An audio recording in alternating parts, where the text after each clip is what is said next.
बिस्मिल्लाहिर्रहमानिर्रहीम। अस्सलामुअलैकुम दोस्तों। रमजानुल मुबारक के महीने में बीवी से हम बिस्तरी करने के 3 बड़े फायदे हैं। यह फायदे बताने से पहले आपको यह बात बिल्कुल क्लियर तौर पर बता देना चाहते हैं कि हमारे समाज के अंदर लोगों के दिमाग में यह सवाल हमेशा रहता है। हमेशा यह शक पैदा होता रहता है कि क्या रमजान शरीफ के महीने में बीवी से हम बिस्तरी कर सकते हैं? क्या ऐसा करना जायज है? ख्याल में है कि हराम है। कुछ ये ख्याल करते हैं कि यह गुनाह है और कुछ कहते हैं कि यह गलत है। लेकिन मैं हदीस पाक की रोशनी में आपको बता दूं कि यह जायज है और मना उस वक्त है जब आप रोजे की हालत में हो।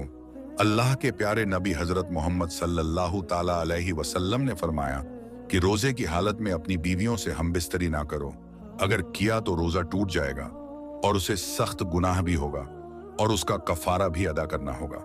कफारा यह है कि एक रोजे के तोड़ने के बदले 60 मिस्कीन को 2 वक्त पेट भरकर खाना खिलाए, या 60 रोजे लगातार रखे, या 60 गुलाम आजाद करें। मेरे दोस्तों, जिस तरह से रोजे की हालत में खाने पीने से रोका जाता है, उसी तरह बीवियों के ख्वाहिश से भी परहेज किया जाए। रोजे की हालत में हम बिस्तरी से मना किया गया है, लेकिन इफ्तार के बाद से सहरी के पहले तक बीवी से मुलाकात कर सकता है, हम बिस्तरी भी कर सकता है। और अगर दिन में किसी मजबूरी की वजह से रोजा ना रख सके तो दिन के हिस्से में भी बीवी से हम बिस्तरी कर सकता है। लेकिन याद रहे, आप रोजे से ना हो, क्योंकि रोजे की हालत में बिल्कुल मना है। एक मर्तबा हजरत उमर फारूक रजी अल्लाह ताला अन्हों ने रमजान की एक रात में अपनी बीवी से हम बिस्तरी कर लिया और आपने गुस्ल किया और गुनाह का एहसास करके रोने और खुद को कोसने लगे। फिर आप हुजूर पाक सल्लल्लाहु ताला अलैहि वसल्लम की बारगाह में हाजिर होकर अर्ज करने लगे, या रसूल अल्लाह सल्लल्लाहु ताला अलैहि वसल्लम, मैं आपके और अल्लाह ताला के दरबार में माफी मांगता हूँ। आज मुझसे बहुत बड़ी गलती हुई है। मैं अपनी बीवी के पास पहुंचा तो एक ऐसी खुशबू महसूस हुई कि मैं खुद को रोक ना सका और अपनी बीवी से हम बिस्तरी कर लिया। तो हमारे प्यारे आका सल्लल्लाहु ताला अलैहि वसल्लम ने इरशाद फरमाया, ए उमर, तुम्हें ऐसा ना करना चाहिए था। हजरत उमर रजी अल्लाह ताला अन्हों का हाल सुनकर कुछ दूसरे सहाबा भी खड़े हुए और उन्होंने भी अपनी गलती को जाहिर किया, यानी अपनी गलती मानी। तो अल्लाह ताला ने अपने महबूब की तरफ वही नाजिल फरमाया। सूरा बकरा में यह आयत करीमा मौजूद है, जिसका तर्जुमा यह है, रोजों की रातों में अपनी औरतों के पास जाना तुम्हारे लिए हलाल हुआ। वह तुम्हारी लिबास हैं और तुम उनके लिबास हो। रोजे की हालत में शौहर बीवी का एक दूसरे को किस करना कैसा है? रोजे की हालत में अपनी बीवी को किस जायज है? हालांकि अगर आप रमजान में रोजे की हालत में किस करने से बचे तो बेहतर है। हनफी और शाफ मसलक के लोग कहते हैं कि हो सके तो ऐसा मत करो, यह नापसंद नहीं है, हालांकि इससे बचना बेहतर है। इसके अलावा रोजे की हालत में शौहर बीवी का एक दूसरे को टच करना कैसा है? रोजे की हालत में बीवी और शौहर का हाथ से छूना या गले लगाना किस करने के बराबर ही है, इससे बचे तो बेहतर है। अब आपको बताते हैं कि रमजान के महीने में बीवी से हम बिस्तरी करने के 3 बड़े फायदे। नंबर 1, औलाद नेक पैदा होती। क्योंकि रमजान शरीफ के महीने में अल्लाह ताला अपनी रहमत और बरकत नाजिल फरमाता है और इस महीने में लोग इबादत करते हैं, नमाज, रोजा और अल्लाह की इबादत में लगे रहते हैं। इसकी वजह से दिल रोशन होता है। दिल में एक नई ताजगी, ईमान में एक नई हरारत पैदा होती है।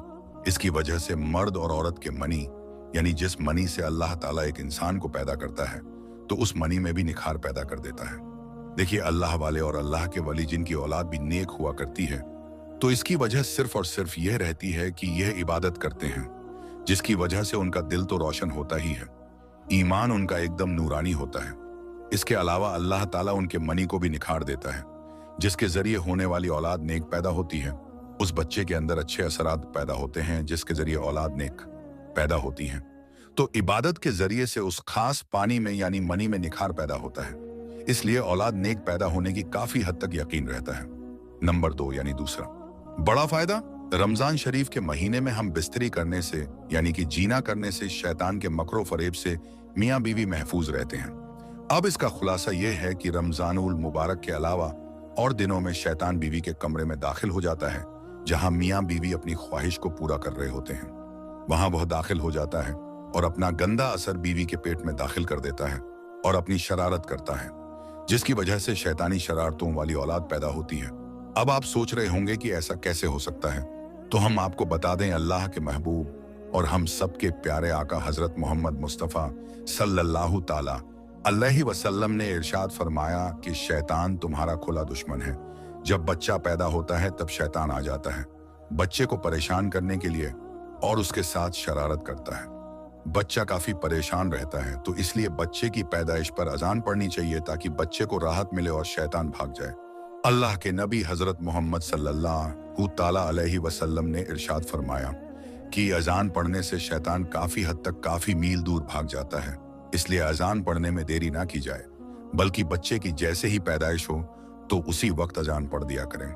अल्लाह के नबी सल्लल्लाहु ताला अलैहि वसल्लम ने इरशाद फरमाया कि जब मौत का वक्त करीब आ जाता है तब भी शैतान अपनी शरारत से बाज नहीं आता, वहां भी आ जाता है और उस वक्त भी मरने वाले को परेशान करता है ताकि उसकी जबान से औल फोल बातें निकले और कलमा तैयबा जबान से ना निकल सके। इसलिए वहां पर जो लोग मौजूद होते हैं तो वह कलमा शरीफ जोर जोर से पढ़ते हैं कि मरने वाले को कलमा जैसे याद आ जाए और वह सुनकर कलमा पढ़ ले, और जब इंतकाल हो जाता है तब भी वह पीछा नहीं छोड़ता। कब्र में भी आ जाता है जिसको बहका के परेशान करने के लिए शरारतें करता है ताकि यह सवालों के ठीक ठीक जवाब ना दे सके। तो अल्लाह के रसूल सल्लल्लाहु ताला अलैहि वसल्लम ने इरशाद फरमाया कि अजान की आवाज सुनकर शैतान मीलों दूर भाग जाता है, जिसकी वजह से कब्र में अजान पड़ी जाती है और मुर्दे को काफी राहत मिलती है। इसी तरह जब मियाँ बीवी मुलाकात करते हैं यानी खुसूसी मुलाकात, तो उस वक्त भी शैतान अपनी शरारत से बाज नहीं आता और वह आ जाता है और परेशान करता है और अपने गंदे असरात दाखिल करने की पूरी कोशिश करता है। इससे बचने के लिए भी अल्लाह के रसूल सल्लल्लाहु ताला अलैहि वसल्लम ने दुआ बताई है कि मियाँ बीवी को सोहबत करने के वक्त पढ़नी चाहिए। वह दुआ कुछ इस तरह है, बिस्मिल्लाह अल्लाहुम्मा जन्नबी शैतान व जन्नबी शैताना मरजकतना, और इसका तर्जुमा कुछ इस तरह है, अल्लाह के नाम से मैं यह काम शुरू करता हूँ, ए अल्लाह तू हमें शैतान से बचा और जो औलाद तू हमको दे उससे भी शैतान को दूर रख। और इस बात का खुलासा कलाम यह है कि शैतान रमजानुल मुबारक के अलावा और दिनों में मियाँ बीवी के बीच घुसकर दोनों के ताल्लुकात को खत्म करने की कोशिश करता है। इससे बचने के लिए हर इंसान को यह दुआ जरूर पढ़नी चाहिए। और रमजान के महीने में हम बिस्तरी करने से नेक औलाद पैदा होने की उम्मीद बढ़ जाती है, क्योंकि अल्लाह के प्यारे नबी सल्लल्लाहु ताला अलैहि वसल्लम ने फरमाया कि रमजानुल मुबारक के महीने में शैतानों को जंजीरों से अल्लाह ताला कैद कर देता है।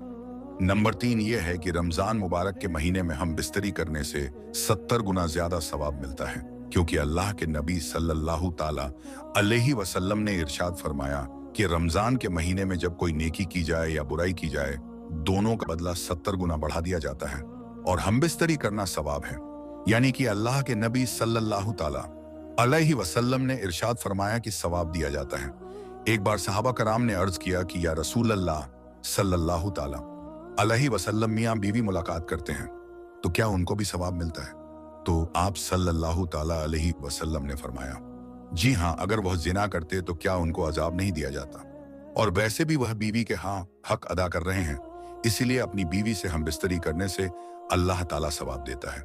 और जब रमजान के महीने में हम बिस्तरी की जाए तो 70 गुना ज्यादा सवाब दिया जाता है। ये 3 बड़े फायदे हैं रमजान के महीने में बीवी से हम बिस्तरी करने का।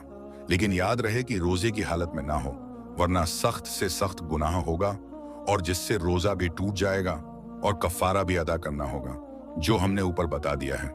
इसलिए रोजे की हालत में यह करना मना है और कतई तौर पर गलत है, इसलिए इसका आप खास तौर पर ख्याल रखें। और जो 3 बातें आपको बताई गई हैं उनका खास तौर पर ख्याल रखें, क्योंकि कौन ऐसा होगा जिसको नेक औलाद की ख्वाहिश नहीं होगी। दोस्तों, आज की इस वीडियो में बस इतना ही। अगर आपको यह वीडियो जरा भी अच्छी लगी हो तो इस वीडियो को एक लाइक कीजिएगा और अपने करीबी दोस्तों में जरूर शेयर कीजिए। मिलेंगे इंशाअल्लाह ताला अगली वीडियो में। अस्सलामु अलैकुम, अल्लाह हाफिज।